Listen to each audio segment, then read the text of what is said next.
Emergency edition of PFTPM on the second day of 2025 NFL free agency. We're paying close attention to the game of quarterback musical chairs as the dominoes fall, and I mix the metaphors. Where will these guys go? One guy that we've been paying close attention to, Daniel Jones, a former top 10 pick of the Giants who played well enough to get a second contract after he didn't play well enough to earn a fifth-year option, but was making $40 million per year on average from the Giants. They decided during the 2024 season that they were going to move on after the season. They benched him to avoid an injury that would have triggered a $25 million guarantee for 2025. He landed in Minnesota, and now, after reportedly wrestling with whether to stay with the Vikings or join the Indianapolis Colts, Jones has decided to go to Indy. It's reportedly a one-year, $14 million contract. That does not scream out starter. But what it does is it gives Jones a chance to enter the open competition with 2023 top 5 draft pick Anthony Richardson to see who the quarterback will be for this year. And for Jones, it's just this year. This is kind of a Sam Darnold move for Jones. And he sees, I believe, a greater path to playing in Indy than he would have if he'd stayed in Minnesota. I was told the other day he's only staying in Minnesota if he's the starter. Now, if there are no starting opportunities, it might have been his best chance to continue to learn the position at a high level from Kevin O'Connell, maybe play if J.J. McCarthy was injured. But now, I think in Indy, he's got a better chance of getting on the field. Number one, because Anthony Richardson has been injured multiple times in his 2 years in the NFL. And number two, he was benched last year for Joe Flacco. There are real questions about maturity. There's no question about talent.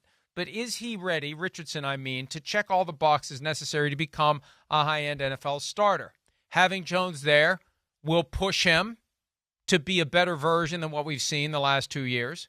And if he doesn't respond to the challenge, Jones plays. And then next year at this time, maybe Jones signs a new contract either with the Colts or someone else as a starter. He's still young, and as quarterbacks go, he can play for a long time. We've seen the skill set. It's easy to mock Daniel Jones. Yeah, he's the guy who tripped over the 20-yard line. And yeah, the Giants weren't very good the past couple of years.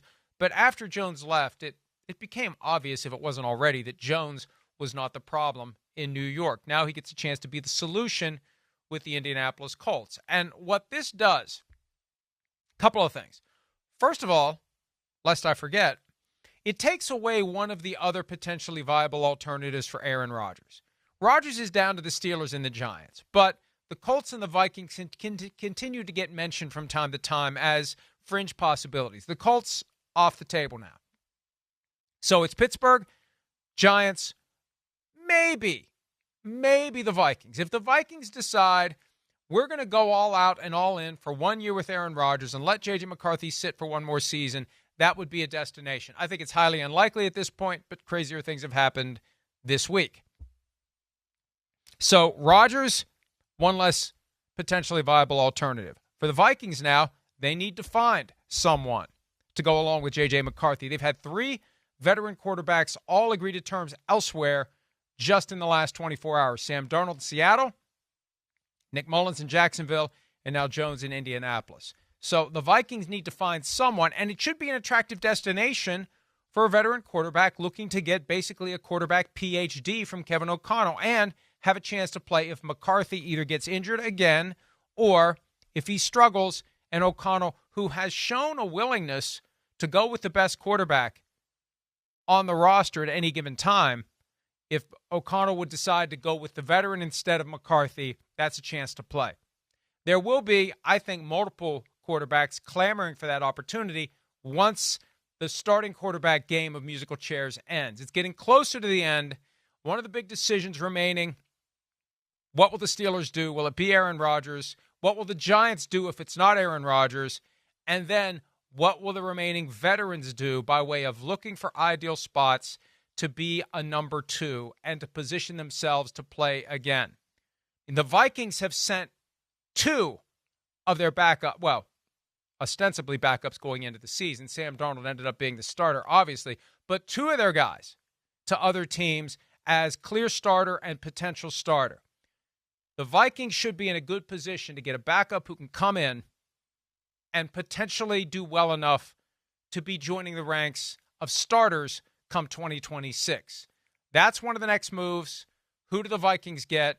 Who do the Steelers get? Who do the Giants get?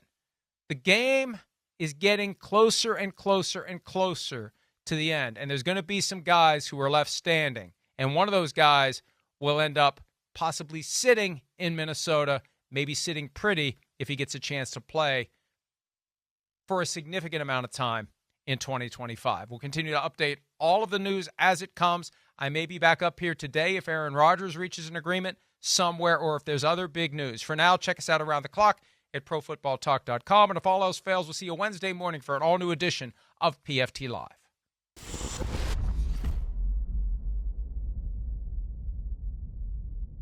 Hi, it's Mike Florio. Thanks for watching PFT on YouTube. Hit subscribe for the latest news and analysis from Pro Football Talk.